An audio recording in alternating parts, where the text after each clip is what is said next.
So as per the compilation process, हमारा ये source code जो है वो जाएगा कल को कंपाइलर को, और कंपाइलर से इसका बनेगा बाइनरी, एंड इस बाइनरी को हम इंटरप्रेट करके काम एग्जीक्यूट करेंगे। So for writing this source code हमें जाना पड़ेगा सारे टोकन्स के through, and in that tokens we saw क्या कीवर्ड्स एंड डेटा टाइप्स।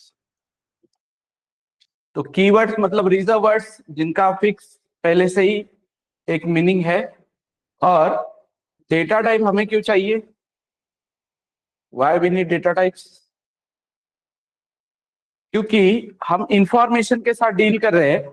तो इंफॉर्मेशन प्रोसेस करना है प्रोग्रामिंग में, तो पहले उस इंफॉर्मेशन को कहीं ना कहीं पे स्टोर करना पड़ेगा, और स्टोर करने के लिए वी नीड सम स्पेस, और वो स्पेस कितनी होनी चाहिए प्लस किस टाइप का डेटा उसमें रखना है वो डिसाइड होगा किससे, डेटा टाइप से। तो कौन से डेटा टाइप थे अपने पास, इंट, कैर, फ्लोट, डबल, वॉइड।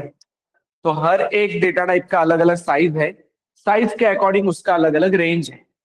ओके, तो जब मैं इंट बोलता हूं जब मैं इंट बोलता हूं तो मुझे मेमोरी मिलती है कितनी, 4 byte, not bit, right. 4 byte, 4 byte मतलब 32 बिट्स। क्लियर। तो बाइट में मिलेगी मेमोरी, बिट नहीं मिलेगा, एक बिट अलग से निकाल के नहीं दिया जा सकता। मैक्स मिलेगा, क्या मिलेगा, 1 बाइट। क्लियर।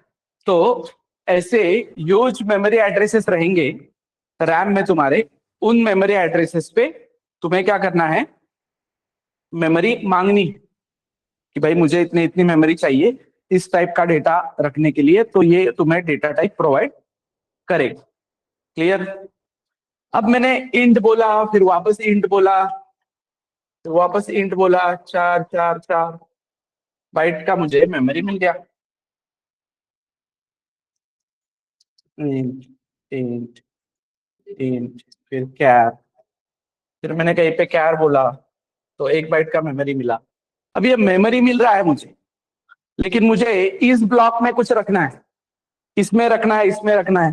तो अब इसको मैं आइडेंटिफाई कैसे करूंगा ना, कौन सा एड्रेस तो मेरे बस में नहीं है, एड्रेस से आइडेंटिफाई करना तो मुश्किल है, क्योंकि ये मैंने मेरे अंडरस्टैंडिंग के लिए 2000 रखा है, मुझे पता नहीं ओएस क्या देगा, ओएस कुछ भी एड्रेस दे सकता है, तो एड्रेस से पॉसिबल नहीं है, राइट। तो मैं उन्हें कैसे आइडेंटिफाई करूंगा,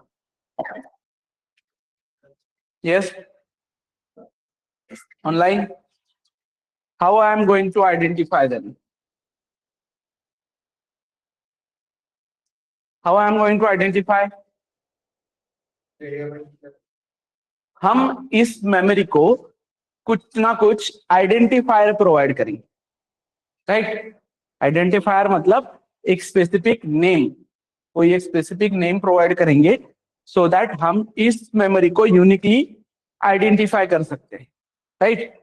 सो we can go with like ABCD, ठीक है।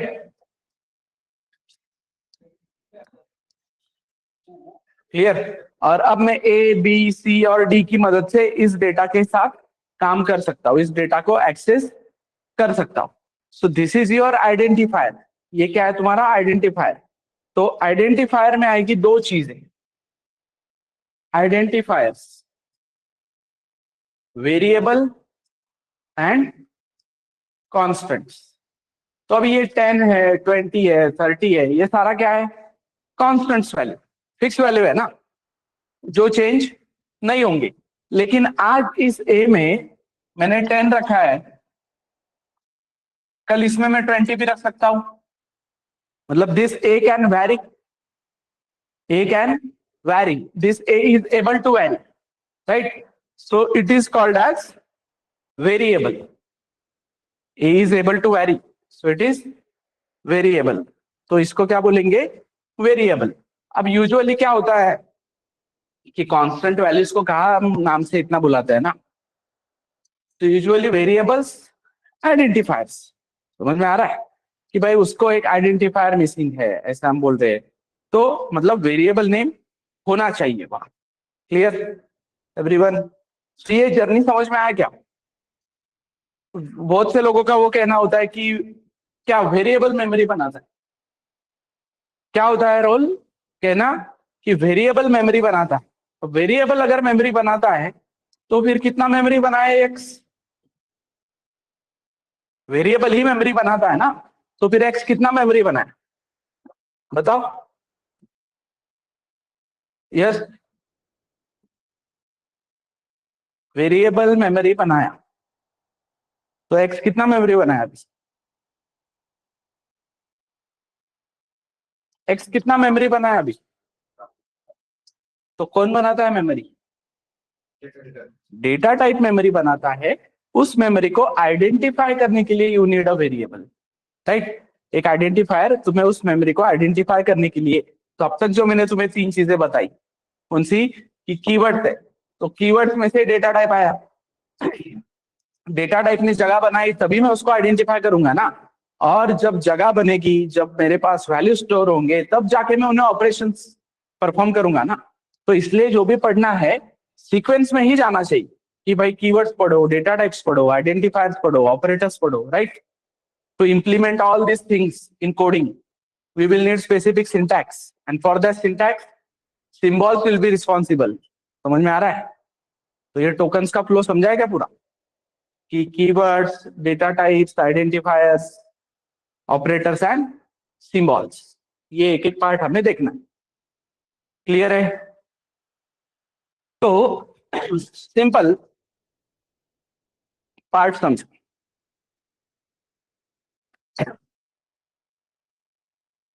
अब ये सब काम करके वेरिएबल, डेटा टाइप यूज करके मैं जगह बना सकता हूं एवरीवन. तो ये वर्किंग समझो.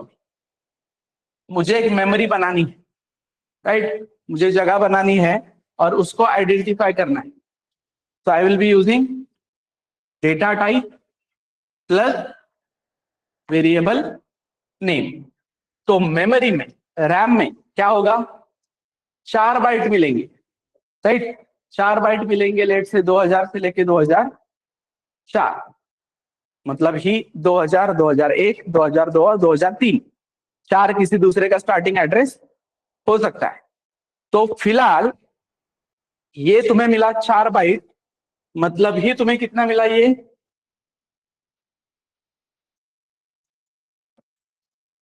32. 1 बाइट 8 बिट का है, तो ये पूरा मिला तुम्हें 32 बिट. अब bit is your smallest element. Smallest element तो इसमें 0 हो सकता है, नहीं तो 1 हो सकता है, रैंडम. अभी ये जो है मैंने सिर्फ क्या किया है? डिक्लेयर किया है, राइट? तो रैंडम उसमें क्या हो सकता है? 0 1 0 1 कुछ भी हो सकता है. तो इन रैंडम वैल्यूज को रीड करोगे तो कोई तो भी एक नंबर बनेगा. बट अभी वो नंबर मेरे काम का है क्या? तो जो चीज तुम्हारे काम की नहीं है उसको क्या बोलते हो? तो इसीलिए इसमें क्या रहेगा? Initially some garbage value. Online everyone getting this? Clear है क्या? ये 32 के 32 बीट जो है, ये 32 बीट पूरे क्या है? इन 32 बीट में रैंडम कहीं ना कहीं पे 0 है, 1 है. तो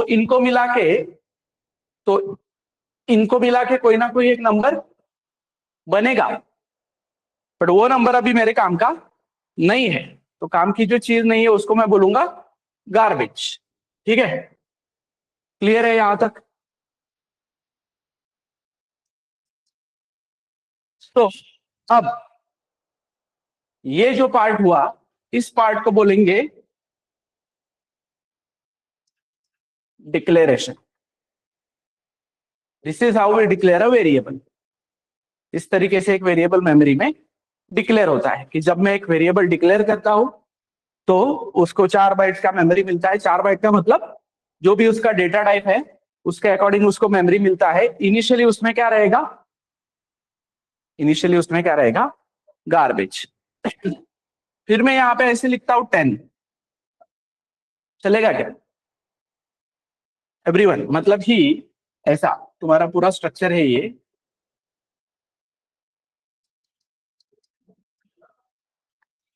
will this code work online everyone?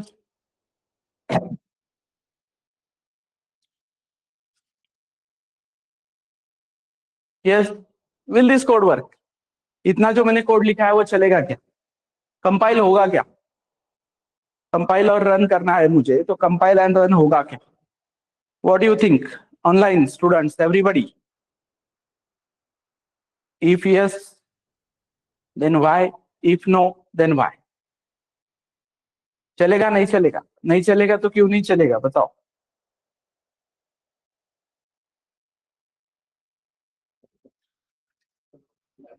Yes, इतना सिंटैक्स है बस। मैं इतना पूछ रहा हूँ बस कि ये 10 इंट ए 10 लिखा है मैंने, चलेगा क्या?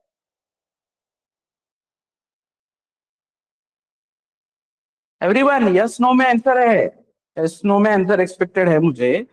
आई होप सब लोग कंप्यूटर से है। अब नॉन आईटी से है कोई तो ठीक है, उनसे मैं आंसर एक्सपेक्ट नहीं कर रहा हूँ, ठीक है, बट बाकी आईटी वाले लोग तो आंसर कर सकते हैं, इन्होंने सिंटैक्स देखा होगा ना कभी। तो why you think it is no? Yes, Girish, Taiba, Preeti, no क्यों लगता है तुम्हें? क्या है वहां पे problem?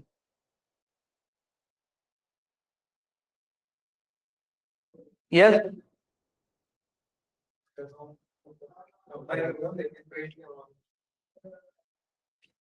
So this code will work, ठीक है। जो भी लोग नो बोल रहे होंगे उनको मैं भी कुछ ऐसा देखने की आदत है, ए इज इक्वल टू 10 वगैरह। अब मैंने इधर ए इज इक्वल टू 10 ऐसा नहीं दिया है, मैंने सिर्फ 10 लिखा है। तो सिर्फ 10 लिखा है तो तुम्हें उसकी वजह से लग रहा है कि ये कंपाइलेशन एरर देगा, राइट? तुमने कहीं पे असाइन नहीं किया, ये नहीं किया, वो नहीं किया। मतलब मैं अगर यहाँ पे 10 रखता हूँ तो ये कोड चलेगा क्या एवरीवन? चलेगा क्या? कोड चलेगा क्या मतलब है कंपाइल होगा क्या? मेरा कहना बाकी कुछ नहीं, आउटपुट आएगा नहीं आएगा की बात नहीं है, कंपाइल होगा क्या ये मैं पूछ रहा हूँ।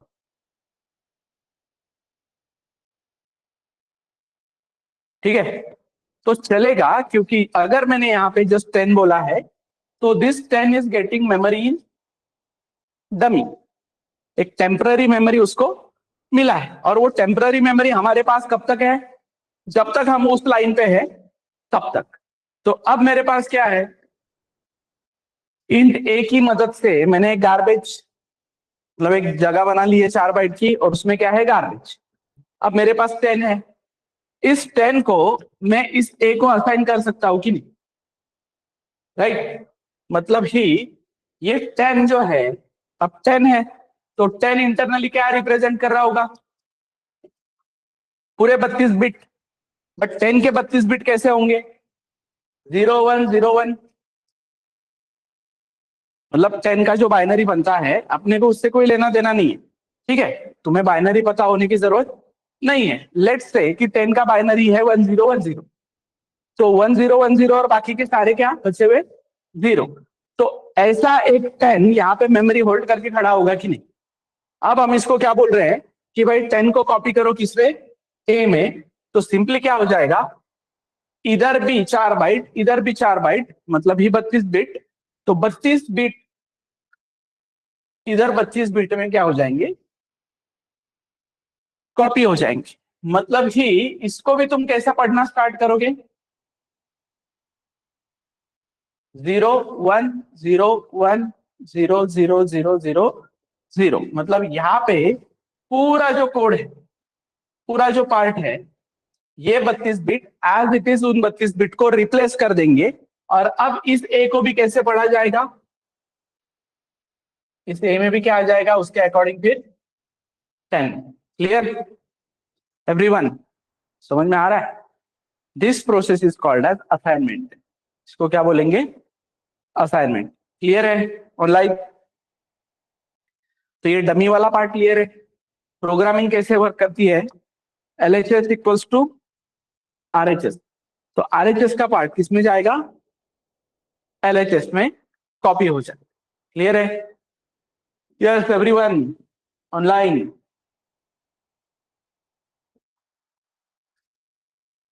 If you have any doubt, you can ask in comments. तो ये समझ में आया?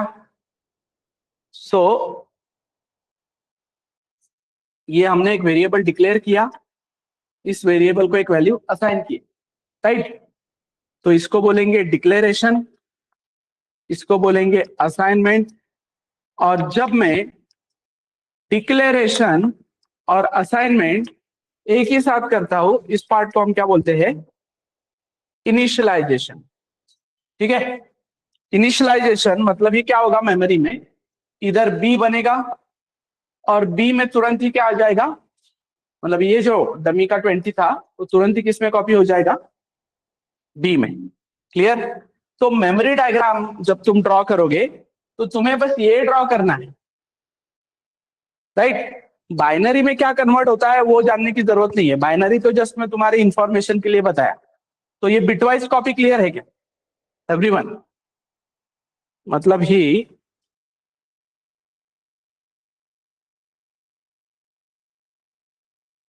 ये जो कॉपी हुआ यहाँ पे, ये 32 बिट्स जो 32 बिट्स में कॉपी किए, हमने कैसे कॉपी किए?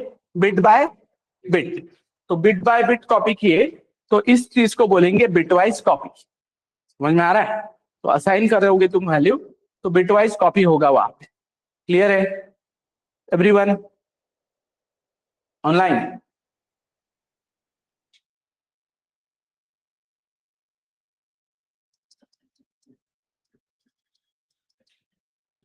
हमने क्या लिखा है यहाँ पे? इंट ए, फिर ए इज इक्वल टू क्या बोला? 20। और हमने बोला int B is equal to, sorry A is equal to बोला 10, बी इज इक्वल टू 20। तो A is a different variable. A में क्या आया? स्टार्टिंग में ए में क्या आया?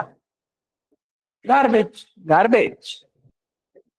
फिर ये सेकेंड लाइन पे तुमने कहीं से डमी से 10 इसमें कॉपी किया ए में, तो ए में क्या आया?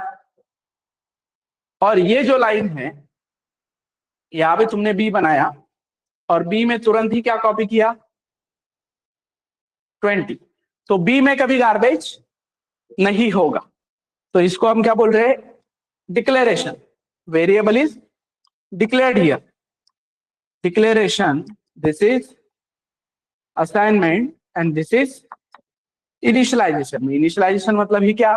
असाइनमेंट प्लस मतलब डिक्लेरेशन प्लस असाइनमेंट दोनों। तो तुम बोलोगे कि ये क्यों इतना बार बार रिपीट कर रहे हो? तो ये वर्ड्स भी पता होना जरूरी है। समटाइम्स कंपाइलर एरर देगा। क्या बोलेगा कंपाइलर? लेट्स से मैं यहाँ पे एक्स बोलता हूँ सिर्फ, तो कंपाइलर क्या एरर देगा? कंपाइलर क्या एरर देगा? एक्स इज नॉट डिक्लेयर्ड, कि एक्स डिक्लेयर्ड नहीं है। तो डिक्लेरेशन के लिए हमें डेटा टाइप बताने की जरूरत है, क्योंकि कंपाइलर कंफ्यूज है, बोल रहा है कि कितने बाइट बनाने हैं, मुझको बताया नहीं। तो पहले तुम कितने बाइट बनाने हैं वो बताओ, इस तरीके से डिक्लेयर करो। ठीक है? अब आगे चल के जावा वगैरह में जाते हो तुम, तो तुम्हें एरर आता है एक्स इज नॉट इनिशियलाइज। समझ में आ रहा है कि एक्स इज नॉट इनिशियलाइज? तो तुम्हें क्या क्लियरिटी आनी चाहिए कि भाई एक्स को मेमोरी मिल चुका है, इसमें अभी फिलहाल जो है वो वैल्यू नहीं डाला है हमने, तो एक्स को क्या करने की जरूरत है? इनिशियलाइज करने की जरूरत है। So that's why I am repeating this name. समझे? Declaration, assignment, initialization. तो इसमें से डिक्लेरेशन बोलो या इनिशियलाइजेशन बोलो, will be done only once. ये सिर्फ एक ही बार हो सकता है। मतलब मैं वापस अगर डिक्लेयर किया इंटीजर ए, तो रीडिक्लेरेशन का एरर आएगा। असाइनमेंट जो है that can happen multiple times. Assignment multiple times हो सकता है। क्लियर है? तो कैसे जगह बनानी है, क्या बनानी है, वो समझ में आएगा एवरीवन? क्लियर है ऑनलाइन? तो जो अभी मैंने वॉइड में लिखा वगैरह वगैरह वो तो प्रॉपर गाइडलाइंस समझो, ठीक है। कोई भी हमें कोड लिखना है, कोई भी कोडिंग करना है, प्रोग्रामिंग करना है, कोड करना है, तो हमें सबसे पहले क्या लगता है? कहाँ पे लिखते हो कोड? आईडी ही चाहिए सीधा। एक डेवलपमेंट इन्वायरमेंट चाहिए जो नोटपैड भी हो सकता है। तो नोटपैड है मेरा, नोटपैड पे मैं ये सी का कोड लिखना स्टार्ट किया, सी का कोड लिखना स्टार्ट किया, लेकिन समझेगा कैसे कि ये फाइल सी प्रोग्रामिंग की है? Yes, online. समझेगा कैसे कि ये सी प्रोग्रामिंग की फाइल है? हमें इसको एक्सटेंशन देना पड़ेगा dot C, file name dot C. समझ में आ रहा है? फाइल नेम डॉट सी बोलेंगे और इसमें हम पूरा कोड करेंगे, मतलब जो सोर्स कोड की बात कर रहे हैं, राइट, सोर्स कोड की बात कर रहे हैं, वो सोर्स कोड यहाँ पे लिखेंगे।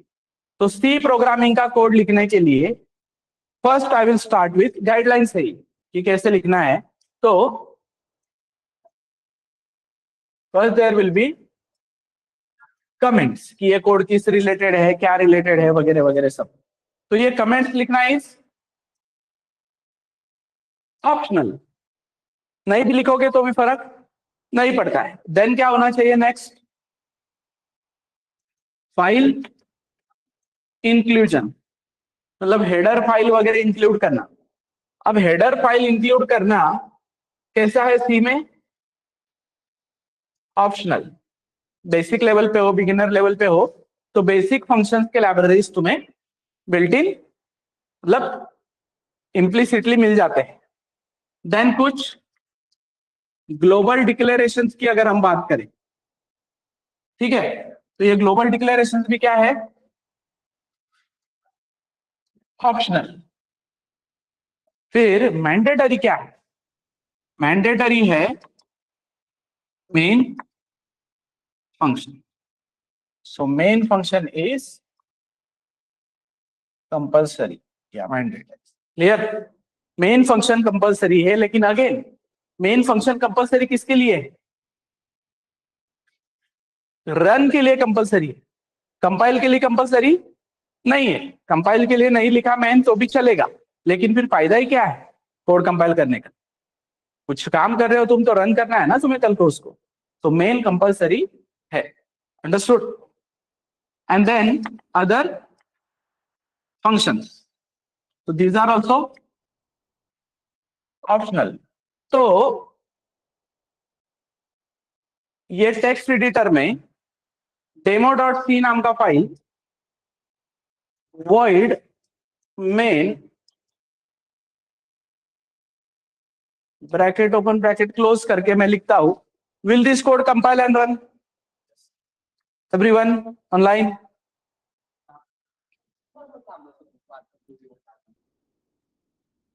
ये कोड कंपाइल एंड रन होगा क्या? आउटपुट कुछ नहीं आएगा, right, but compile and run होगा क्योंकि सारे गाइडलाइंस फॉलो कर रहा है। एज पर दी गाइडलाइंस हम क्या बोल रहे हैं कि भाई फाइल के अंदर मेन होना चाहिए, तो फाइल के अंदर मेन है, sorted, understood everyone? Online students please respond, comments में यस नो बोला करो, कंटिन्यू किया करो, और you can react as well. ठीक है, ये समझा है? अब वर्किंग समझो। तो ये आ गया तुम्हारा सोर्स कोड, राइट। अब ये सोर्स कोड है, ये इसमें जो भी कोड लिखा होगा कल को, इसमें जो भी कोड लिखा होगा कल को, इस कोड को अब तुम्हें एग्जीक्यूट करवाना है। तो हमने देखा है सोर्स कोड किसको जाता है? कंपाइलर, ठीक है। ये कंपाइलर क्या है? What is compiler? Yes, what is compiler? Translator है, मतलब ही क्या, कोई सॉफ्टवेयर होगा, राइट। तो सॉफ्टवेयर है तो क्या करना पड़ेगा? सॉफ्टवेयर है तो क्या करना पड़ेगा? इंस्टॉल करना पड़ेगा ना। इंस्टॉल करेंगे तभी हमें वो सारा क्या देगा, फैसिलिटीज देगा इस कोड को क्या करने के, रन करने के, कंपाइल करने के, राइट। मतलब ही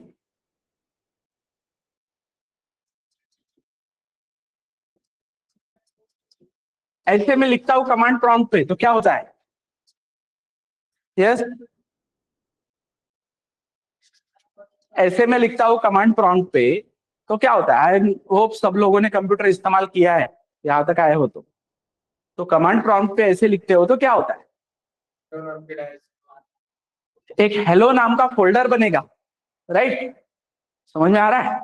तो ये जो mkdir है, ये कमांड मिली ना तुमको, एक कमांड मिली तो कहां से मिली, कहां से आई ये कमांड,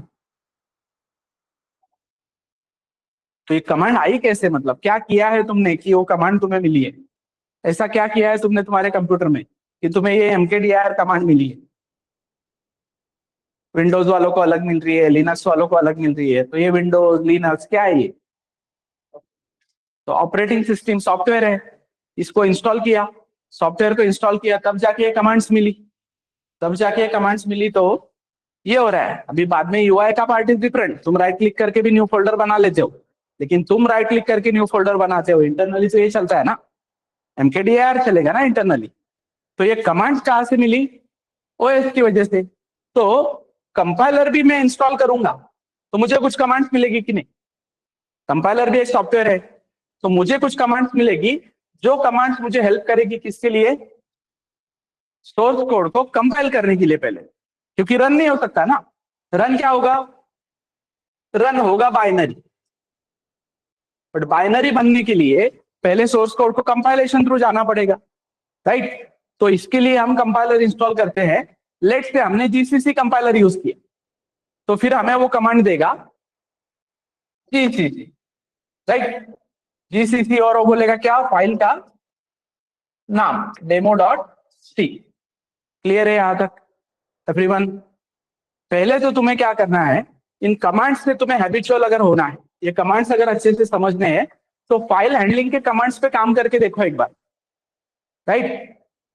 इसमें कोई कोडिंग का नॉलेज रिक्वायर्ड नहीं है, आज वो डॉस कमांड्स लिखो, फाइल हैंडलिंग वाले कमांड्स लिखो, क्या फोल्डर बनाने के लिए क्या होती है, और ऐसे नहीं लिखना है mkdir मेक डायरेक्टरी, कुछ क्लियरिटी नहीं आ रही इससे। mkdir क्या होना चाहिए प्रॉपर सिंटैक्स, कि भाई मेक डायरेक्टरी फोल्डर का नाम, कॉपी भी कर रहे हो तो किसमें से किसमें, सोर्स कौन सा, डेस्टिनेशन कौन सा, तो इस तरीके से कमांड लिखोगे तो तुम्हें एक आदत हो जाएगी। क्या आदत हो गई कि भाई नहीं है एक टाइम पे तुम्हारे पास क्या माउस, तो तुम कीबोर्ड से भी तो एग्जीक्यूट करते आना चाहिए ना तुम्हें, जरूरी नहीं कि हर बार आईडी ही हो तुम्हारे पास, सारे काम नोटपैड से करते आने चाहिए। ये क्लियर है। तो डेमो डॉट सी, तो डेमो डॉट सी अगर तुम करोगे तो तुम्हें a.exe मिलेगा, और इसको तुम रन कर दो। फिर अगेन एक दूसरा फाइल है डेमो2, फिर तुम क्या करते हो, जीसीसी डेमो2 डॉट सी, वो अगेन a.exe बनाएगा, मतलब पहले का बाइनरी चला गया, दूसरे का ओवरराइट हो गया, फिर तुम वापस कंपाइल कंपाइल करते क्या बच जाओगे क्या उसको। इससे अच्छा तुम क्या बोलोगे कि भाई ये डेमो डॉट सी करता है ना, तो इस जो मेरे फाइल का नाम है उसी नाम से क्या बना, exe बना, तो वो बोलेगा कि कमांड वैसा दे दो, फिर जीसीसी डेमो सी -o डेमो, ऐसा एक कमांड मुझे दे दो। तो ये क्या करेगा, अभी डेमो डॉट exe नाम का फाइल बना दे। सॉर्टेड है एवरीवन। बट ये कॉम्प्लेक्स लग रहा है कि नहीं, कॉम्प्लेक्स लग रहा है कि नहीं। तुम्हारा मेन काम क्या होना चाहिए कि भाई मैं कोड लिखता हूं और मुझे कंपाइल रन करना है, राइट, कंपाइल रन करना है, मुझे ये कमांड वमांड डालते नहीं बैठना है, मुझे बटन दे दो ना, मतलब mkdir मुझे नहीं करना है, राइट क्लिक बोल के न्यू फोल्डर बना देता हूं। ऐसा होना चाहिए कि नहीं, इजी वे चाहिए मुझको। और तो और इस नोट पैड पे क्या प्रॉब्लम हो रहा है, इस नोट पैड पे प्रॉब्लम ये हो रहा है कि मैं एक ब्रैकेट देता हूं, दूसरा भी मुझे ही क्लोज करना पड़ता है, राइट, ये मुझे ब्रैकेट ओपन क्लोज नहीं होता है, मुझे कीवर्ड हाईलाइटेड नहीं दिखते हैं, मुझे एरर भी ढूंढना है तो अब ये कमांड प्रॉम्प्ट ओपन करेगा, फिर मुझे लाइन नंबर पढ़ना पड़ेगा, वापस फाइल में आना पड़ेगा, राइट। इससे अच्छा मुझे नीचे एक कंपाइलर मिलता है, उस पर क्लिक करूँ तो सीधा एरर पे लेके जाता है, राइट। ये मिल जाए तो अच्छा है ना। तो अभी के लिए मेरे पास क्या है, सिर्फ अभी के लिए मेरे पास सिर्फ डेवलपमेंट इन्वायरमेंट है। मुझे ये डेवलपमेंट इन्वायरमेंट जो है वो कुछ फीचर्स के साथ इंटीग्रेट करके मिला। वो बोलेगा कि देखो ये जीसीसी वगैरह तुम मत करो, हम तुम्हें बटन प्रोवाइड करते हैं, इस पे क्लिक करोगे तो कंपाइल होगा, इस पे क्लिक करोगे तो रन होगा, इस पे क्लिक करोगे तो कंपाइल एंड रन होगा, राइट। मतलब हम इंटरनली वो कमांड चलाएंगे तुम्हारे लिए, तुम बस बटन क्लिक करो, राइट। तुम एक ब्रैकेट दोगे, दूसरा हम क्लोज कर देंगे, सजेशंस देंगे तुम्हें, ये सब। तो ये सब काम प्रोवाइड करने के लिए इस डेवलपमेंट इन्वायरमेंट को मुझे इंटीग्रेट करना पड़ेगा with some feature, and here comes IDE. समझ में आ रहा है? तो फिर उसके लिए तुम्हें क्या लगेगा, आईडीई लगेगा, इंटीग्रेटेड डेवलपमेंट इन्वायरमेंट। तो वीएस कोड है, डेव सी प्लस प्लस है, इक्लिप्स है, तुम्हें जावा के लिए अगर जाना है तो। Understood everyone? बट आईडी नहीं है तो भी नोटपैड पे ये सब प्रोसेस से काम हो सकते हैं कि नहीं? एवरीवन क्लियर है क्या? Are getting this? ये सिनेरियो समझ में आएगा। तो Dev C plus plus install करेंगे हम लोग, और उस पे हम हमारा कोड करेंगे। तो इंस्टॉलेशन तुम लोगों में से बहुत से लोगों के पास होंगे, नहीं होंगे तो we will be sharing the file with you. आज लेक्चर के बाद वो भेज दूंगा, तुम वो इंस्टॉलेशन करके रखो। इंस्टॉलेशन में कोई दिक्कत आती है तो वी विल हेल्प यू, ठीक है। बट ये ओवरऑल सिनेरियो समझ में आया क्या एवरीवन? ऑनलाइन सब लोग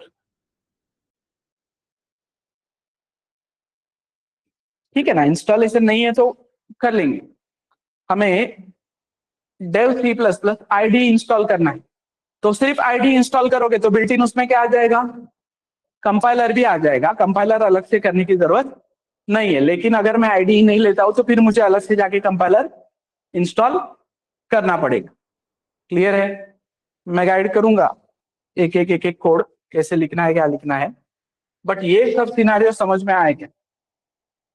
सोर्स कोड, आईडी जिन्होंने वीएस कोड पे काम किया है इसके पहले सी प्रोग्रामिंग में, वो वीएस कोड यूज करते हैं, कर सकते हैं। लेकिन जो लोग नए हैं, तो जो लोग नए हैं यूज, ठीक है, उसका लिंक आएगा तुम्हारे ग्रुप पे, डोंट वरी।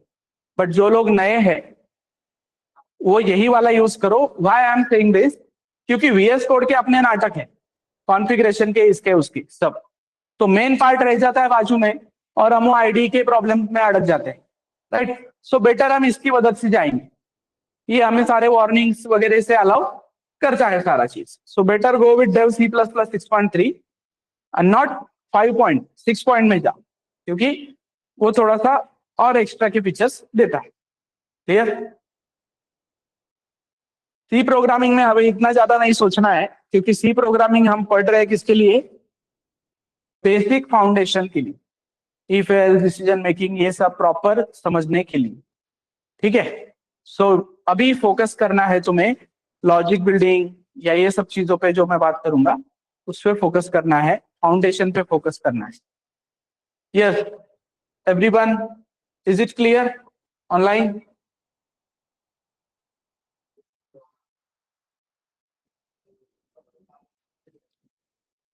क्वेश्चन है अभी ये पूरे सिनारियों पे, कुछ तो पूछो।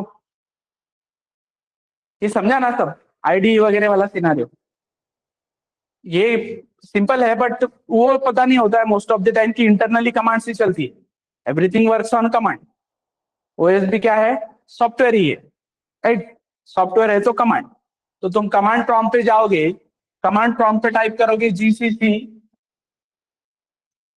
वर्जन, और इसने अगर तुम्हें ऐसे बोल दिया कि जीसीसी नॉट रिकॉग्नाइज्ड, इसका मतलब तुम्हारे पास कंपाइलर इंस्टॉल नहीं है, और उसने एक प्रॉपर वर्जन दिखा दिया तो कंपाइलर इंस्टॉल है। अंडरस्टूड? क्लियर है एवरीवन?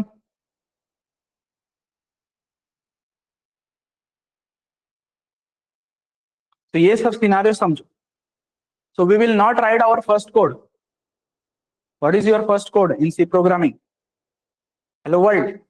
But first bit में वो नहीं करते हम. Because printing hello world is not programming.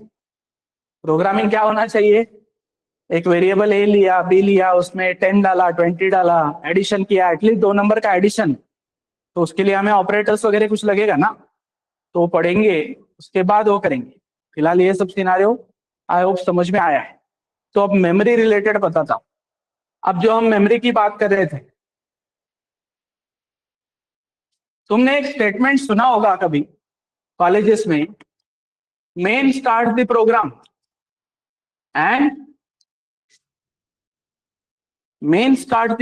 And online. Colleges में सुना होगा ना आईटी वालों ने, main start the program and main end the programme.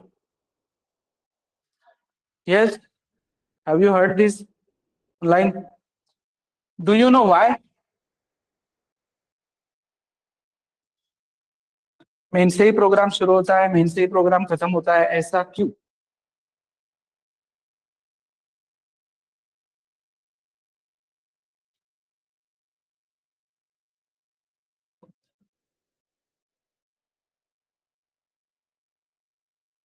Yes, main starting point. But कैसे? तो समझो कैसे. अब ये कोड है तुम्हारा, राइट? ये कोड जब तुम रन करोगे तो इसको मेमोरी मिलेगी कुछ ना कुछ, राइट? तो जो रैम है तुम्हारा कुछ सेक्टर्स में डिवाइड होता है. रैम जो है तुम्हारा कुछ सेक्शंस में डिवाइड होता है, और वो सेक्शंस में पहला section let's say will talk about code segment. मतलब ही अब ये पूरे जो कोड है, ये इंस्ट्रक्शंस है ना, इनको भी स्टोर करने के लिए मेमोरी लगेगी कुछ ना कुछ. तो इनको भी स्टोर करने के लिए मेमोरी लगेगी, वो किस में मिलती है? कोड सेगमेंट में. हमें इसका एक्सेस नहीं है, ये रीड ओनली हमारे लिए लेट्स. तो हम उसको एडिट वगैरह नहीं कर सकते, क्योंकि ये सारा जो इंफॉर्मेशन है उसको रखने के लिए मेमोरी है. फिर बचे हुए सेगमेंट्स में आता है, यहां पे आता है stack, global and static and heap memory. Clear? Stack पता है ना सबको? एवरीवन, स्टैक पता है? स्टैक मतलब क्या? 1 2 3 4 अगर है अभी, तो इसमें से सबसे पहले बाहर कौन निकलेगा? अभी इसमें से सबसे पहले बाहर कौन निकलेगा? कौन निकलेगा? 4. मतलब जो लास्ट इन है वो फर्स्ट आउट है, या जो फर्स्ट इन है वो लास्ट आउट है. ये वो स्टैक का मैकेनिज्म. तो मेमोरी में भी तुम्हें स्टैक प्रोवाइड किया गया है, ग्लोबल, स्टैटिक एंड हीप. तो ये मेमोरी सेगमेंट से अलग अलग. तो जब भी एक फंक्शन को कॉल मिलता है, उस फंक्शन को अपना एक क्या मिलता है? Stack frame. समझ में आ रहा है?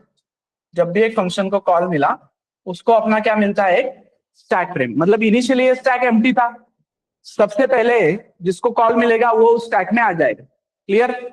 तो सबसे पहला कॉल किसको मिलता है? प्रोग्राम जब शुरू होता है तब सबसे पहला कॉल किसको मिलता है? हमने अभी क्या बोला? Whenever a function is called, जब भी एक फंक्शन कॉल होता है उसको स्टैक में मेमोरी मिलती है. और सबसे पहला फंक्शन किसको कॉल मिलता है? सबसे पहला फंक्शन कौन सा कॉल होता है? ऑनलाइन एवरीवन, सबसे पहला फंक्शन कौन सा कॉल होता है? मेन. क्लियर है ना? ये क्लियरिटी है ना सबको कि ऑपरेटिंग सिस्टम सबसे पहला फंक्शन कौन सा कॉल करती है? मेन. तो सबसे पहले स्टैक में कौन आएगा?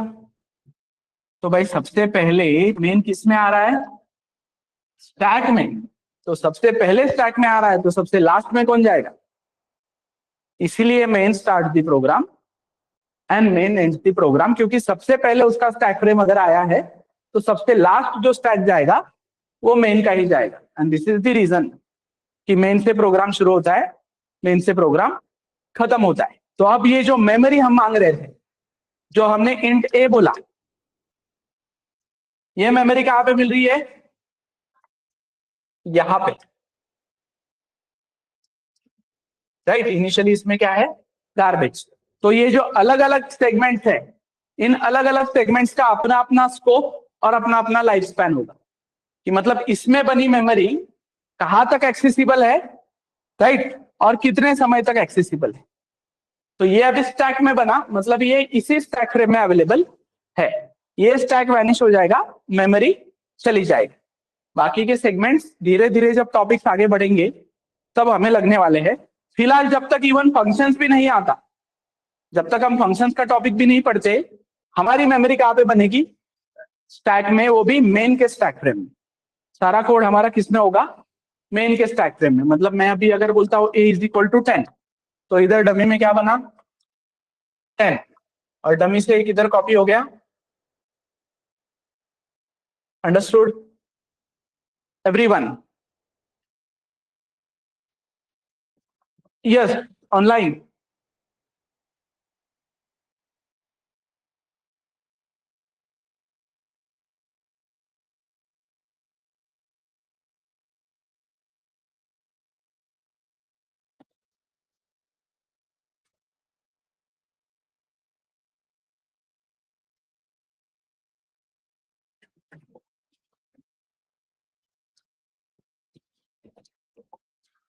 क्वेश्चन है इस पे कुछ?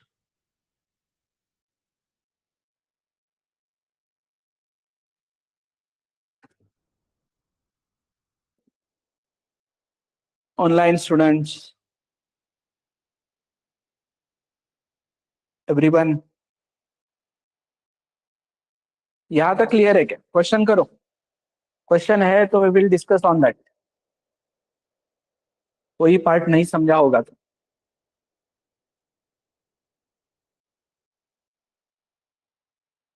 बी का सवाल ही नहीं है इधर।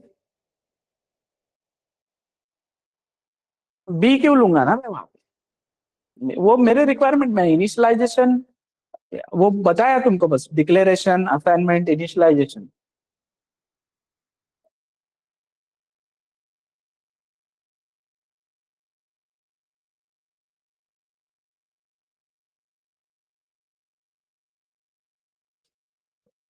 क्लियर है? तो डेटा टाइप क्लियर है। अब आइडेंटिफायर्स जो है, इन आइडेंटिफायर्स को लिखने के कुछ रूल्स होते हैं, ठीक है? वो रूल्स लिखो।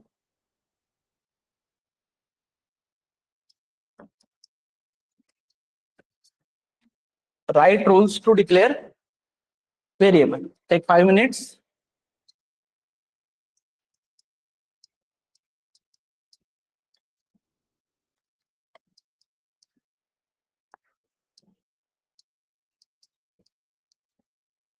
वेरिएबल डिक्लेरेशन के कुछ रूल्स होते हैं, उन रूल्स को लिखो।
Okay, done. Online.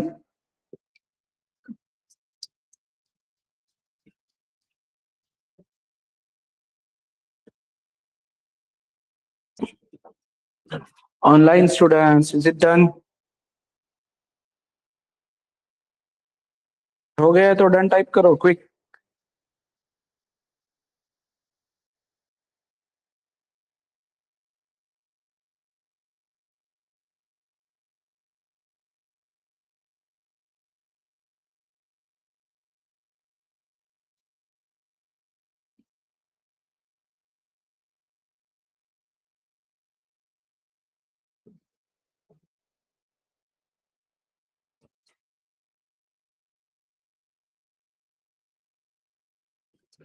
Okay,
yes. So you have to tell first one, valid or invalid. Valid or invalid. Second, online. Second, valid or invalid.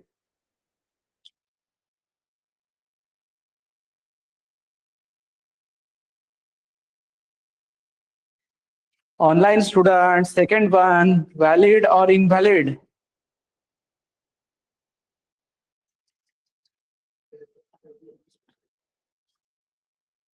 Because why? Variable name cannot contain special symbol. ठीक है. Third one, valid or invalid. Because variable name cannot start with digit. Clear? Cannot start with digit. Fourth, valid or invalid. Special symbol है ना, लेकिन underscore चलता है, right? Then next, valid. Then next, valid और invalid. Valid और invalid.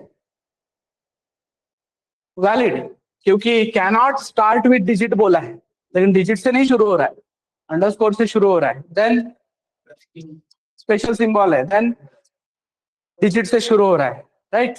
Then valid और invalid.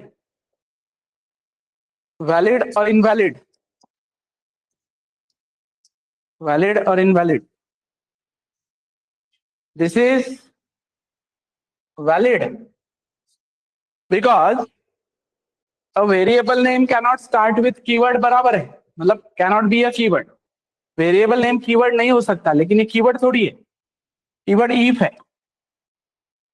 I F is small ना, आई small. ये इफ का आई कैपिटल है ना, तो इट इज केस सेंसिटिव. ये वाला इफ और ये वाला इफ अलग है. अब ऐसा कोई वेरिएबल नेम देना नहीं चाहिए, वो अलग बात है. मतलब देना नहीं चाहिए, that doesn't make any sense, but compiler के हिसाब से देखा जाए तो ये वैलिड है, राइट? क्लियर है क्या? तो कहना यह है, मेरा पॉइंट यह है मेरा कि variable names are case sensitive. Variable name क्या है? Case sensitive. मतलब मैं अगर नम लिखता हूं और वापस नम लिखता हूं तो रीडिक्लेरेशन का एरर आएगा, लेकिन इस नम में ये नहीं, एम कैपिटल है, तो फिर प्रॉब्लम नहीं है। देन 10 वैलिड और इनवैलिड? वैलिड और इनवैलिड? वैलिड है, क्योंकि जो हमने 32 कीवर्ड लिखे उसमें फंक्शन है क्या कहीं पे? बाकी सारे रूल्स भी फॉलो कर ही रहा है ना, तो क्या है? वैलिड। नहीं लिखना चाहिए वो अलग बात है, ऐसा कोई वेरिएबल नेम नहीं होता है function, variable name must be sensible, right?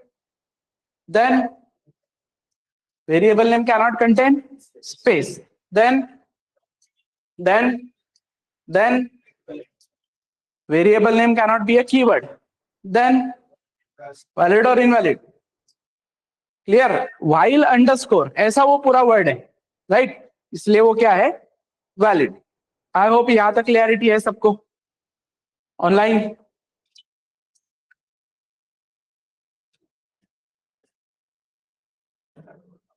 14 का इनवैलिड इसलिए है क्योंकि for is a keyword, for keyword है, तो कीवर्ड वेरिएबल का नाम नहीं हो सकता। क्लियर? इसलिए वो इनवैलिड है। समझे? और कोई रूल बचा है जो इन एग्जांपल्स में कवर नहीं हुआ?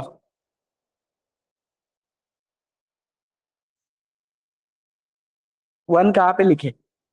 फॉर के बाद? हाँ, फॉर वन ऐसे लिखो तो फिर फर्क नहीं पड़ता है, लेकिन पीछे लिखना पड़ेगा, आगे लिखोगे तो इनवैलिड होगा।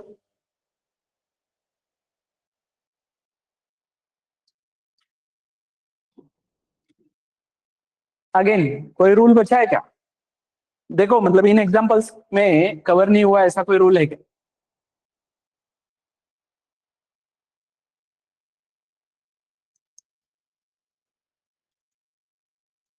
कैनॉट स्टार्ट विद डिजिट, ऐसा है सिंपली। वो तुम 1 2 3 4 भी लिखोगे मतलब क्या ही लिख रहे हो, डिजिट से शुरू कर रहे हो ना, तो इनवैलिड है।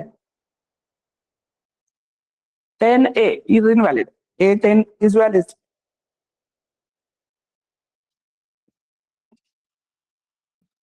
डन। यहां तो क्लियर है।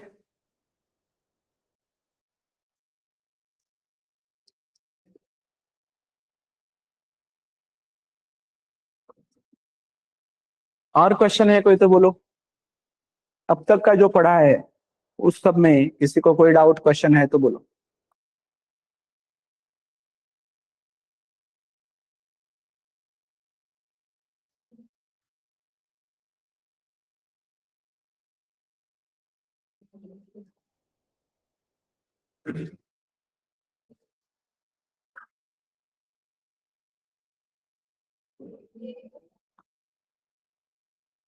डन। क्या डिस्कस करें बताओ? हम्म। सर जो ये मतलब जो स्पेस डिक्लेयर करता है डेटा टाइप, हम्म। तो अगर हमें बहुत ज्यादा स्पेस चाहिए होगी तो उसमें लॉन्ग लगा सकते हैं, कम चाहिए तो शॉर्ट लगा सकते हैं। तो वो लॉन्ग और इन मिला के वो स्पेस मतलब ये करते हैं कि लॉन्ग की स्पेस देखो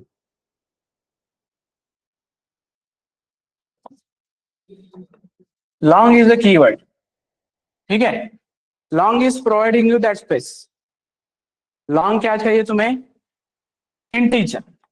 अब लॉन्ग सिर्फ इंट के साथ ही चलता है, लॉन्ग डबल ऐसा नहीं होता है, ठीक है?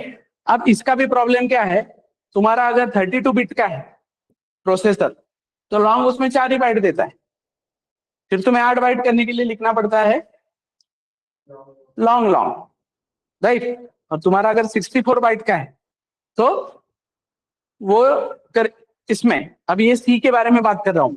जावा में अगर तुम जाते हो तो you are simply having a keyword called as long, उधर लॉन्ग इंट वगैरह नहीं, लॉन्ग, राइट, उधर इंट मेंशन करने की जरूरत नहीं है। मतलब यहाँ पे भी कुछ कंपाइलर्स अलाउ करेंगे कि तुम सीधा लॉन्ग बोल सकते हो, लेकिन कुछ कंपाइलर्स में से कि लॉन्ग इंट ऐसे बोलो, समझ में आ रहा है।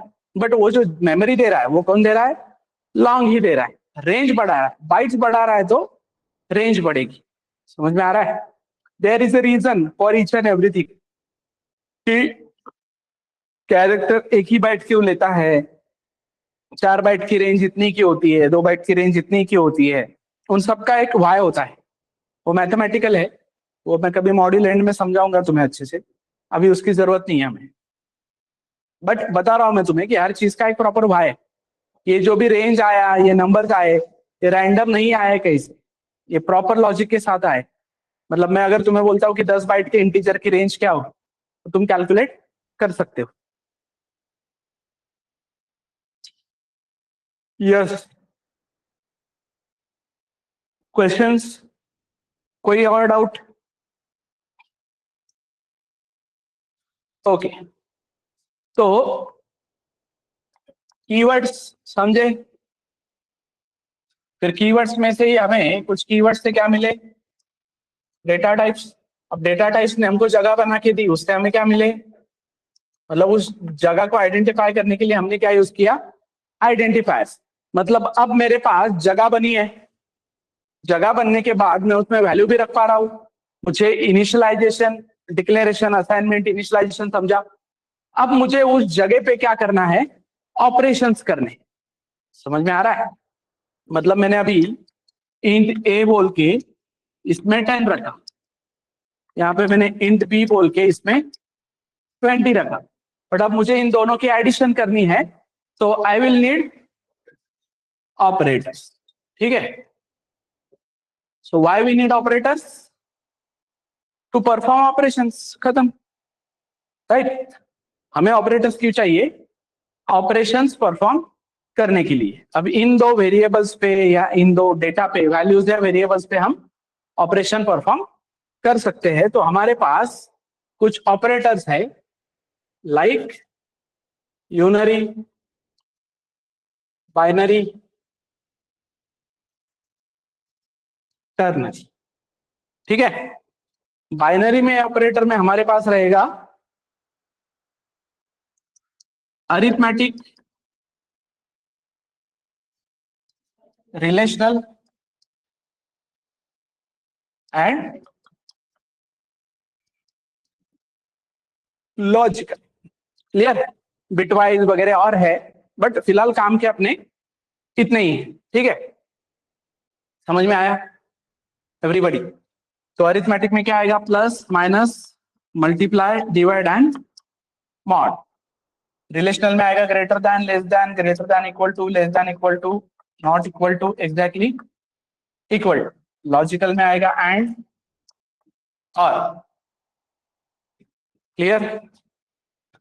देखो ध्यान दो वापस, we need operators to perform operations, then operators में हमारे पास होगा यूनरी, बाइनरी और टर्नरी। तो बाइनरी में होंगे अरिथमेटिक, रिलेशनल एंड लॉजिकल। तो ये वो ऑपरेटर्स हैं, एक एक का वर्किंग हम धीरे धीरे समझेंगे, ठीक है। लेकिन इतने ऑपरेटर्स है अपने पास। तो सबसे मेन इंपॉर्टेंट स्टेटमेंट इसमें यह है कि एवरी ऑपरेटर रिटर्न्स समथिंग, हर एक ऑपरेटर कुछ ना कुछ रिटर्न करता है, हर एक ऑपरेटर कुछ ना कुछ रिटर्न करता है। अब बाइनरी है ये, राइट। क्यों है binary, 10 plus 20, how many operators, 1 operators, how many operands, 2 operands, इसलिए binary. A plus plus, how many operators, yes online, how many operators, operators कितने हैं यहाँ पे, ऑपरेटर कितने हैं, ऑपरेटर एक ही है, ऑपरेटर हमेशा एक ही रहेगा पूरा मिला के। ऑपरेंड कितने हैं उसके साथ, एक ऑपरेटर, ऑपरेटर हमेशा एक ही रहेगा। ऑपरेंड कितना है, एक, इसलिए यूनरी। ऑपरेंड कितने हैं, 2, इसलिए binary.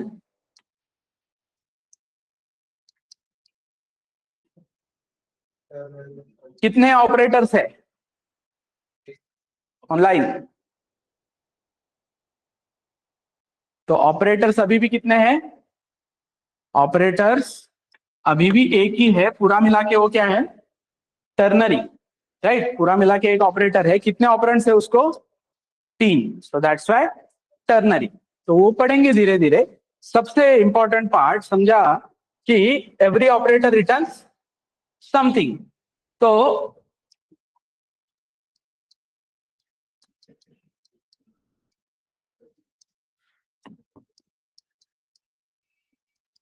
will this code work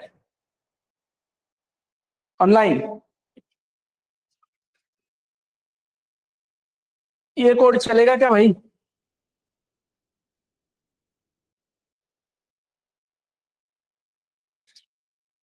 will this code work?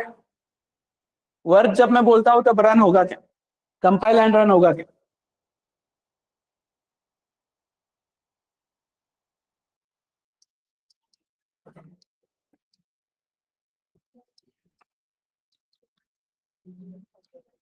क्यों नहीं होगा?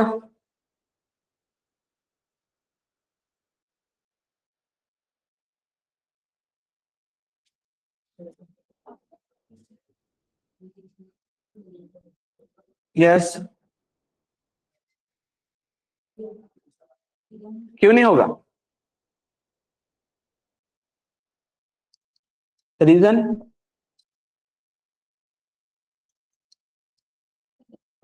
Data type not declared. Okay, no declaration, no initialization. But क्या फर्क पड़ता है ना उससे?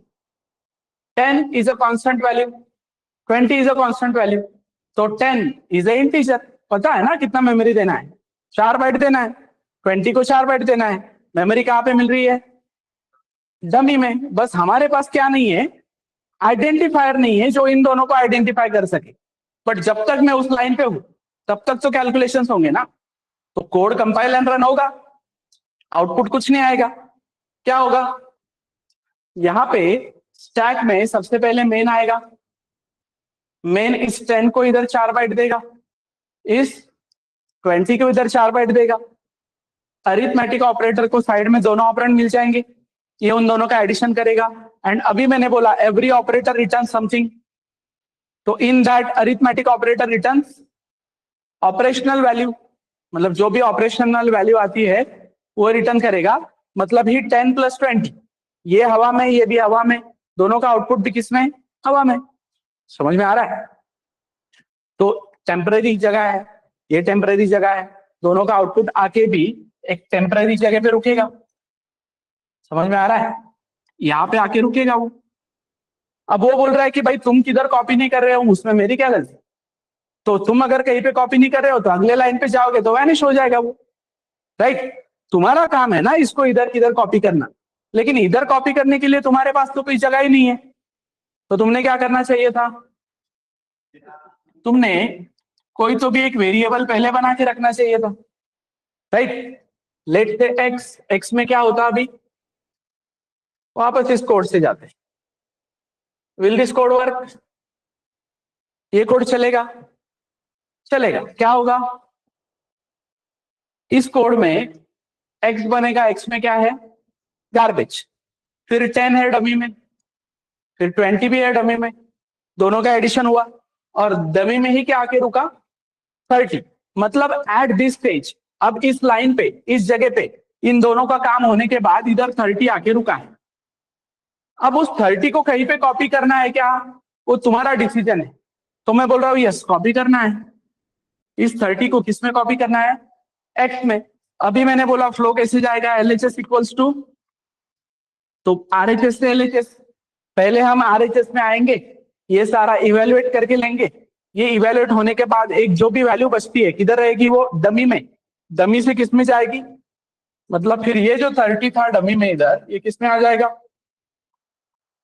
बिटवाइज कॉपी होगा किसमें? एक्स में। और आगे चल के मैं प्रिंट वगैरह करके दिखा सकता हूँ कि एक्स में 30 आया है। तो समझ में आया ये कोड एवरीवन? तो ये क्लियर है क्या सबको कि भाई अगर ये चल सकता है तो फिर ये क्यों नहीं चल सकता? समझ में आ रहा है? क्लियर है क्या? तो ये सब चक्कर से बाहर निकलो, डिक्लेरेशन नहीं है, ये नहीं है, वो नहीं है। ये क्यों हुआ है प्रॉब्लम तुम्हारे साथ? क्योंकि कॉलेजेस में तुम सिंटैक्स ओरिएंटेड पढ़े हो कि 2 नंबर की एडिशन करनी है तो ये 2 नंबर लो और ऐड करो और हो गया तुम्हारा पहला कोड। समझ में आ रहा है? It's not about writing only codes या असाइनमेंट करना।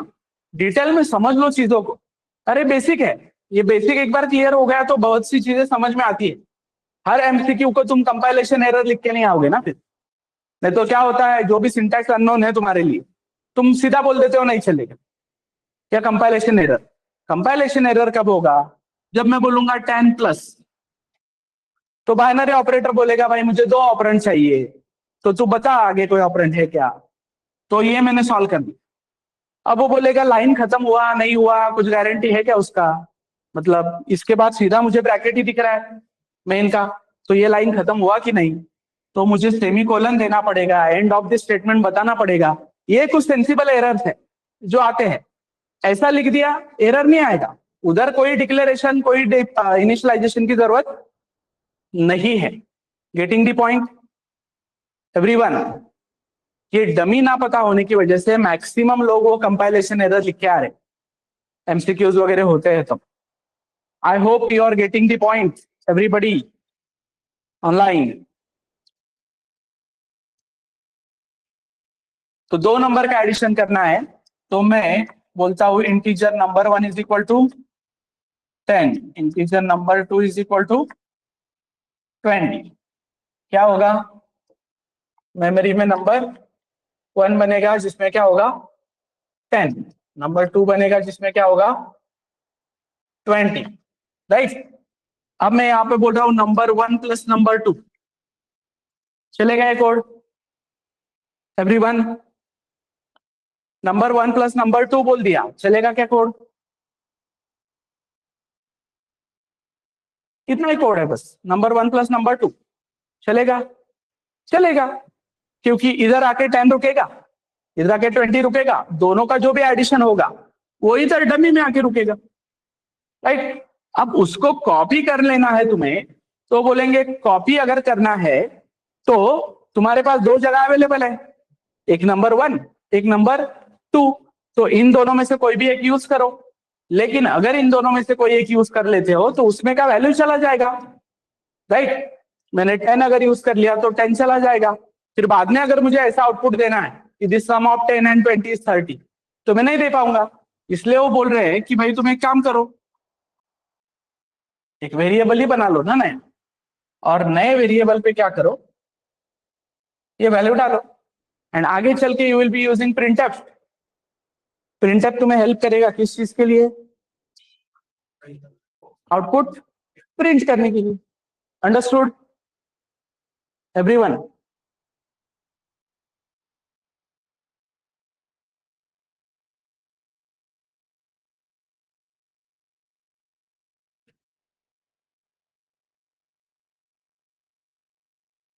क्लियर है?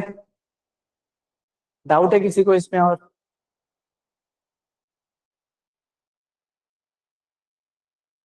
फिर एक्स में 10 आया, इसकी सॉरी एक्स में 30 आया, इसकी क्या गारंटी? एक्स में 30 आया, इसकी गारंटी उसको प्रिंट करके देखना है ना, राइट।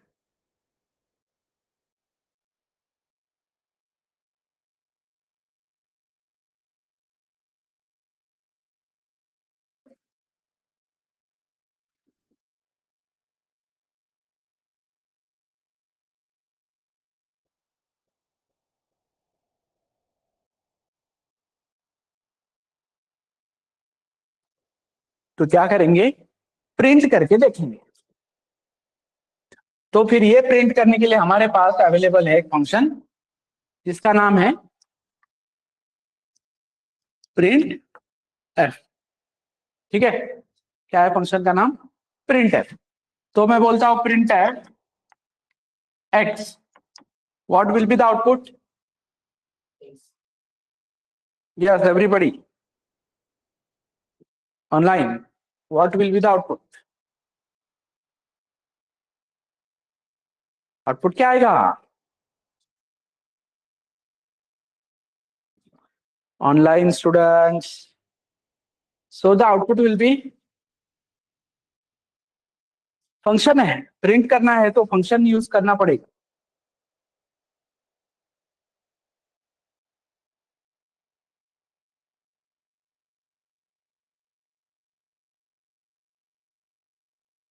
स्कैनएफ का कोई लेना देना नहीं है। ये जो वैल्यू है 2, 10 और 20, ये मैंने हार्ड कोडेड की है ना, मतलब ये यूजर से नहीं ले रहा हूं, ये कोड में हार्ड कोडेड है फिलहाल, मतलब मैं टेस्टिंग तो कर सकता हूं ना। कल को ये दो वैल्यू बाहर से आएंगी इनपुट, फिलहाल के लिए मैंने 10, 20 ले लिया है ना उसमें, राइट। तो स्कैनएफ की जरूरत नहीं है, प्रिंटएफ की जरूरत है, क्योंकि मुझे ये 30 आया है, arithmetic operator returns operational value prove करके दिखाना है। तो क्या आएगा यहाँ पे, प्रिंटएफ एक्स बोलूंगा तो एक्स ऐसा आउटपुट आएगा, राइट। क्योंकि ये डबल कोट्स में हम जो भी लिखते हैं वो एज इट इज प्रिंट होगा। ये वेरिएबल है, ये स्ट्रिंग है, तो ये और ये इसका कोई लेना देना नहीं है। इसमें जो 30 है वो इधर प्रिंट नहीं हो रहा है, क्यों? क्योंकि ये जो है, ये इसमें जो भी है वो एज इट इज प्रिंट करेगा। फिर तुम्हें इसको बोलना है कि भाई इसमें जो प्रिंट करना है ना, यहाँ पे जो प्रिंट करना है वो वैल्यू जो है एक वेरिएबल से आती है, वो एक वेरिएबल से आती है, दूसरी वैल्यू आती है। तो कहाँ पे वो प्रिंट करना है, वहां पे तुम क्या करो, एक प्लेस होल्डर रखो, राइट। तो प्लेस होल्डर में आएगा तुम्हारा फॉर्मेट स्पेसिफायर, जो कल तुम्हें लिखने बोला था। तो तुम्हें इंटीजर वैल्यू प्रिंट करनी है, तो इंटीजर के लिए क्या फॉर्मेट स्पेसिफायर था, इंटीजर के लिए क्या था फॉर्मेट स्पेसिफायर,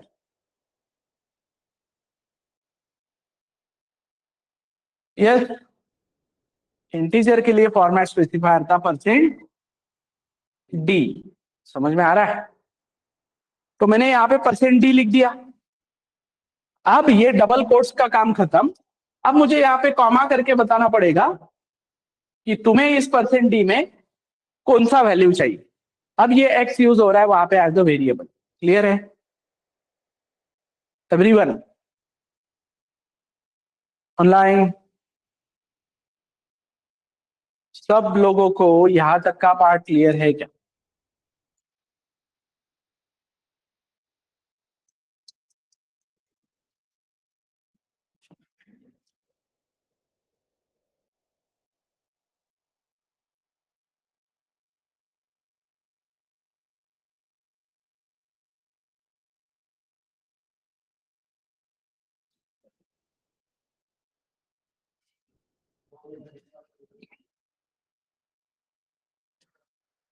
अब मुझे ऐसे प्रिंट करना है, द एडिशन इज 30, राइट। तो प्रिंटअप कैसा होगा मेरा,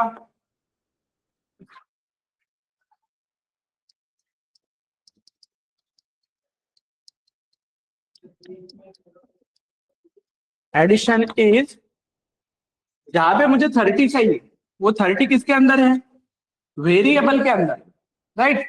तो मैं यहाँ पे एक्स अगर लिखता हूं तो एक्स से प्रिंट होगा, सिर्फ मेरा कहना है एक्स नहीं, यहाँ पे फॉर्मेट स्पेसिफायर, और जो भी प्रिंट करवाना है वो कॉमा के बाद, मतलब इस %d को बोला गया है कॉमा के बाद वो जो भी वैल्यू है वहां पे एक्स, वो 4 बाइट रीड कर, इसलिए %d, क्लियर। अब मुझे ऐसा प्रिंट करना है कि the addition of 10 and 20 is 30। तो एडिशन ऑफ 10 एंड 20 इज 30 अगर मुझे करना है तो मैं क्या बोलूंगा, addition of number 1 and number 2 is x।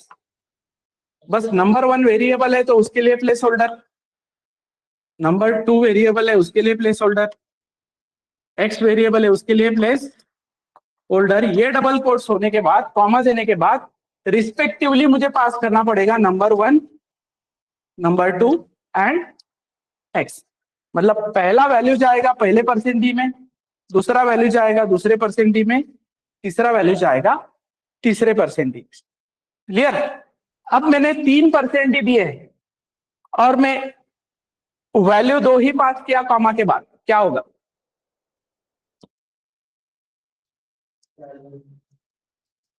Yes, कुछ एरर वेरर आएगा क्या ऑनलाइन?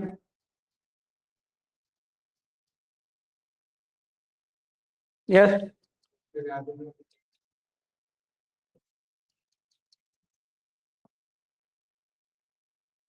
तो एडिशन ऑफ परसेंट डी ये रीड करेगा एंड परसेंट डी ये रीड करेगा। ये वाला परसेंट डी बोलेगा मेरे को रीड करने के लिए कुछ नहीं है, तो मैं रैंडम कुछ भी रीड करता हूं। तो रैंडम मतलब तुम्हारे लिए क्या है, गार्बेज।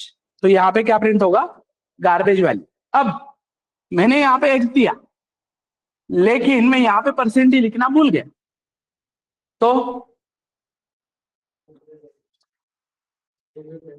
तो ये एक्स इग्नोर हो जाएगा, समझे। एडिशन ऑफ 10 एंड 20 इज, बस इतना ही प्रिंट होगा। ये सारे सिनारियो समझ में आ गए ऑनलाइन।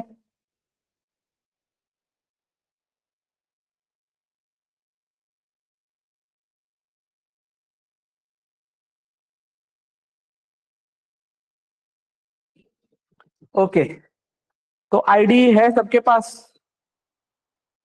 तो पहला कोड कर सकते हो तुम तुम्हारा।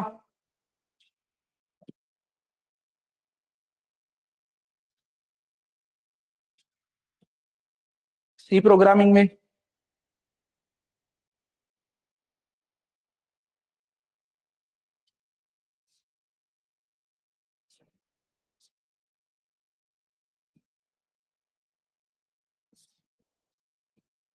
Okay, I will show you the guidelines.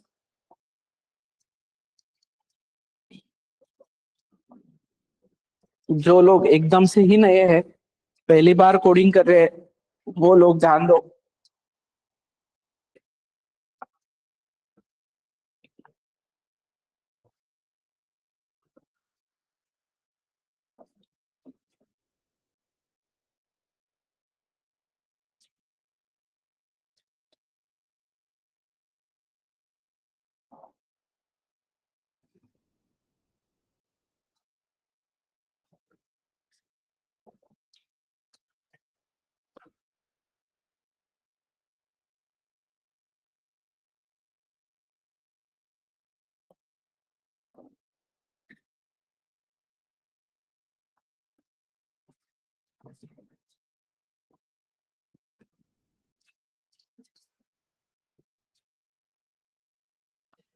We will share the links with you for software installation today.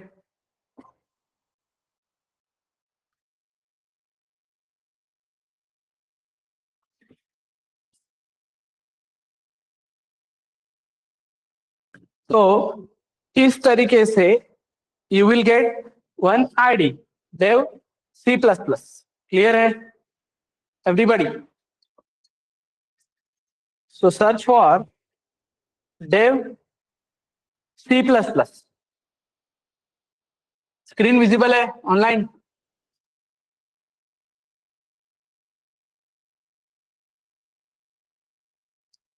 Okay, तो डेव C++ ओपन करने के बाद you have to go to file, then new and source file. ठीक है, file new source file में जाओ और यहाँ पे तुम तुम्हारा कोड लिखना स्टार्ट कर सकते हो। जैसे मैंने बोला void main bracket open bracket close. अब यहाँ पे ध्यान दो, बहुत से लोग यहाँ पे गड़बड़ करेंगे while they will save the code. यहाँ पे मैं सेव कर रहा हूँ इस कोड को, कंट्रोल एस। अब मैं इस फाइल को एक नाम दे रहा हूं कुछ, demo123। एक्सटेंशन क्या होना चाहिए, डॉट सी। CPP नहीं होने देना है, ठीक है। वो बाकी के प्रॉब्लम्स बाद में बताऊंगा, पहले क्या करो, डॉट सी। डॉट सी क्या फाइल बन गया, देखो मैंने बोला था तुम्हें, कंपाइल हो जाता है और रन भी हो जाता है, राइट। क्लियर है? मैंने यहाँ पे लिख दिया सिर्फ 10, चलेगा ये कोड जैसे मैंने बोला। तो मैंने बोला इसलिए नहीं, तुमने कंपाइलर में जाके ये रन करके देखना चाहिए, ये सारे प्रूफ ऑफ कंसेप्ट लेने चाहिए, राइट। मैं यहाँ पे अभी बोलता हूं कि भाई इंटीजर नंबर 1, इंटीजर नंबर 2, और मैं बोलता हूँ यहाँ पे x is equal to number 1 plus number 2। Clear? और यहाँ पे तुम प्रिंट करोगे क्या, x। तो क्या आएगा आउटपुट में, x आ जाएगा एज, ठीक है। क्यों? क्योंकि हमने इसको एज अ स्ट्रिंग प्रिंट किया है। फिर हम इसको बोलेंगे कि भाई यहाँ पे एक प्लेस होल्डर रख, और इस प्लेस होल्डर में जिसका भी वैल्यू आने वाला है ना, वो बाहर से आएगा। अब यहाँ पे क्या आएगा? 30, ठीक है। If you have to give the output as addition is 30, तो ऐसे आएगा। If you have to give the output as addition of 10 and 20 is 30, तो यहाँ पे रिस्पेक्टिवली, तुम्हें रिस्पेक्टिवली समझता है ना, सेम सीक्वेंस में, तो इस तरीके से आउटपुट आएगा। Addition of 10 and 20 is 30। अब जो मैंने बोला कि मैं यहाँ पे ये लिखना भूल गया, तो क्या आएगा? Some garbage value, right. मैं यहाँ पे ये लिखा लेकिन फॉर्मेट स्पेसिफायर देना भूल गया, तो कुछ भी प्रिंट नहीं होगा। अंडरस्टूड? ये सब समझा क्या ऑनलाइन एवरीवन? तो 2 नंबर का एडिशन, सबट्रैक्शन, मल्टीप्लिकेशन, ये क्लियर है क्या?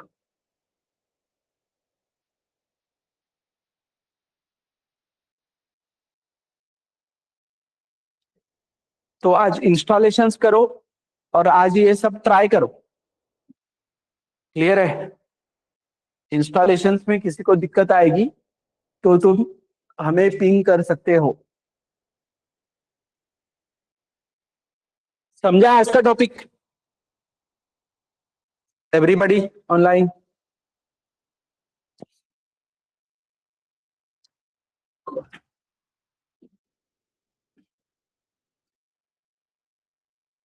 अक्षय, आशीष, देवश्री, दीप्ति, गिरीश, कमलेश, महेश, प्रीति, राज, राकेश, रोहन, साइमा, श्रुति, सृष्टि, सुप्रिया। समझ में आ रहा है? कुछ नया पता चल रहा है? स्पीड ओके है मेरा? फास्ट नहीं हो रहा है ना?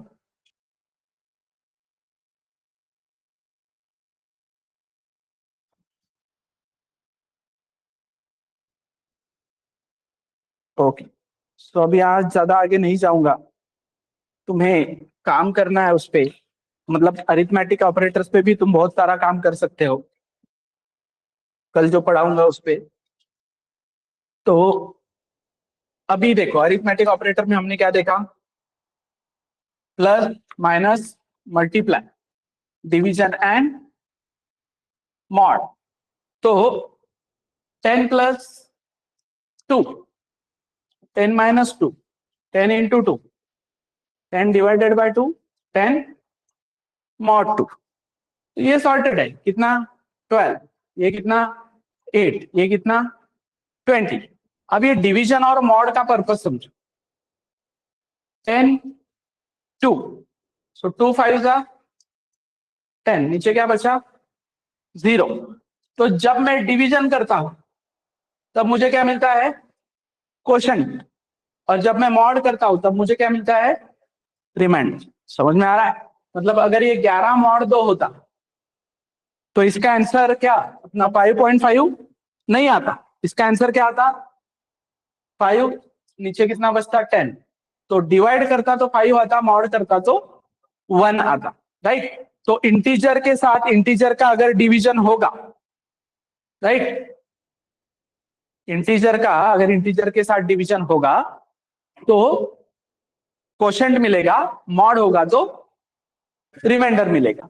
हाँ, ये अगर ऐसे होता कि 11 डिवाइडेड बाय 2.0 या फिर 11.0 डिवाइडेड बाय 2, तो ये फ्लोट है या डबल है, तो इसके साथ अगर तुम डिवाइड करते हो तो पॉइंट में आंसर आएगा। समझना है? और 11.0 मॉड 2 अगर किया तो फिर तो होता ही नहीं। समझ में आ रहा है? मॉड जो है वो सिर्फ इंटीजर्स के साथ होता है। क्लियर है एवरीबॉडी? क्लियर स्क्रीन का अभी जरूरत नहीं है, दैट इज इन टर्बो सी वो होता था। तुम्हें स्क्रीन क्या क्लियर करनी पड़ती थी, then you use to use क्या CLR SCR, ये फंक्शन यूज करके वो स्क्रीन क्लियर करते थे। अभी क्या है, हर टाइम तुम एग्जीक्यूट करते हो तो नए से आता है ना स्क्रीन, तो उसका अभी जरूरत नहीं है। I hope no one is using Turbo C. अरे कर रहे हैं भाई, मैं अभी लेक्चर लेने गया था एक कॉलेज में कुछ दिनों पहले, तो उधर के लैब में टर्बो सी चल रहा है अभी भी। मतलब वो बच्चे फर्स्ट ईयर के बच्चे टर्बो सी पे काम कर रहे थे उधर। तो अपग्रेड हो जाओ थोड़ा सा, ठीक है। नहीं एकदम VS code, but at least use this one. वो यूज नहीं करते, विजुअल स्टूडियो होता है, पर्पल कलर का लोगो है उसका, वो 9-10 GB का होता है। वो पूरा सी प्रोग्रामिंग में CPP में ही काम करना है तो होता है वो, बट हमें बेसिक लेवल पे फाउंडेशन समझना है, तो डेव C++ इज बेस्ट, समझे। तो ये मॉड वगैरह से क्या होगा, एक बेसिक आइडिया दे देता हूं तुम्हें कि ऑपरेटर्स, अरिथमेटिक ऑपरेटर्स से भी हम कैसे कैलकुलेशन करेंगे और कैसे लॉजिक बिल्ड करेंगे, ठीक है। तो एक नंबर है मेरे पास 25। प्रॉब्लम स्टेटमेंट ये है कि मुझे इस नंबर की सम चाहिए, मतलब 2+5 चाहिए मुझे, राइट। तो 2+5 चाहिए, तो मुझे 5 को अलग करना पड़ेगा और 2 को अलग करना पड़ेगा। ये मेमोरी से समझ में आ रहा है मेरा रिक्वायरमेंट। तो मेरा रिक्वायरमेंट क्या है कि मुझे अभी जो भी मैं कोड करूंगा, मेरे पास फिलहाल क्या था, एक नंबर जो कितना है 25, बट मुझे इसकी सम करनी है। तो मेरे पास एक जगह लगेगी, let's call it as R1, एक जगह लगेगी लेट्स कॉल इट एज, और दोनों की सम करने के बाद एक जगह लगेगी। तो इन दोनों का सम करने के बाद एक जगह लगेगी जिसको मैं बोलता हूँ सम। तो कितने वेरिएबल लग रहे हैं मुझे यहाँ पे, 3 वेरिएबल, मतलब इसके बाद और 3। तो मैं बोल रहा हूँ यहाँ पे R1 R2 और सम, 3 वेरिएबल ले लिए कि नहीं। इनिशियली उनमें क्या है, फिलहाल इनिशियली उनमें क्या है, गार्बेज। क्लियर है एवरीवन ऑनलाइन। इनिशियली सब में क्या है, गार्बेज। अब मुझे इस 25 में से 5 बाजू में निकालना है, 25 में से 5 बाजू में निकालना है। कोई भी नंबर हो उधर, 25 हो, 10 हो, 13 हो, 15 हो, राइट, कोई भी नंबर हो, उसका यूनिट प्लेस मुझे निकालना है। मतलब यहाँ पे कुछ नंबर्स है, 13, 26, 72, 54, 85, राइट।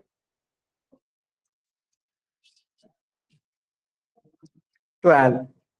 मैं क्या करता हूँ, इनको मॉड करता हूँ 5 से, 5 से मॉड करता हूँ। नीचे बचेगा 2, इधर बचेगा 3, लेकिन इधर क्या बचेगा 1।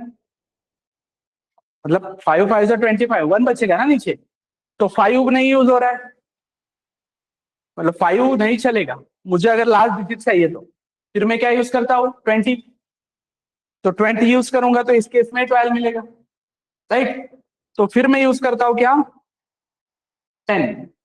तो इसको 10 से मॉड करूंगा, नीचे 2 बचेगा, 3 बचेगा, 6, 2 एंड सो ऑन। किसी भी नंबर को 10 से अगर मॉड करूं तो मुझे उसका यूनिट प्लेस मिलता है। तो मेरा एल्गोरिदम क्या होगा यहाँ पे फिर,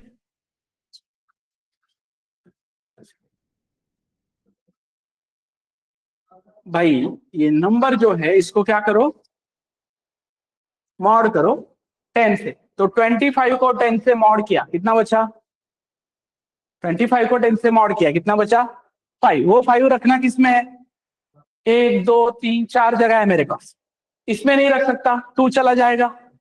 तो यही 2 जगह है, इसमें तो सम रखनी है। तो इसमें से किसी एक वेरिएबल को यूज करूंगा। तो लेट से मैंने यूज कर लिया किसको, R1। तो वो 5 किस में आ गया,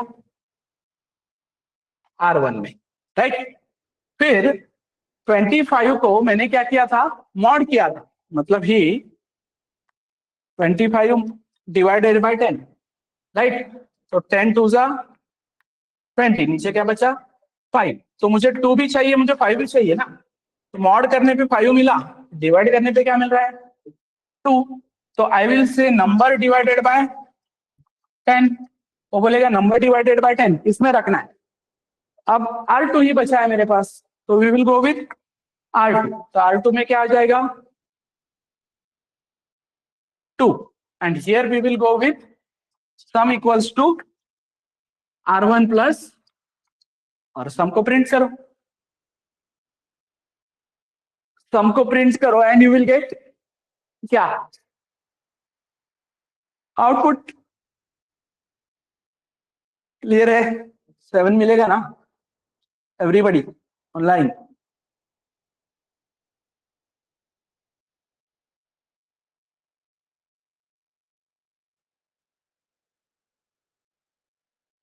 क्लियर है यहाँ पे?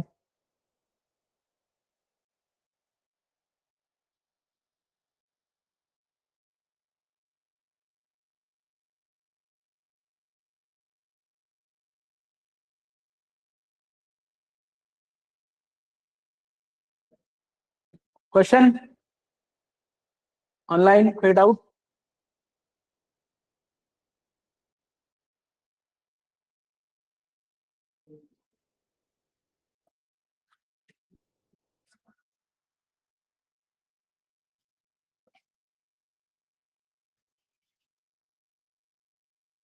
So once the installation will be done, write a code, मतलब वो 2 डिजिट 3 डिजिट का सम करके देखो, 3 डिजिट का ट्राई करो, देखो क्या दिक्कत आती है, कल मैं एक्सप्लेन कर दूंगा। क्लियर है एवरीवन ऑनलाइन? समझा है आज का topic? Fine, that's it for today then.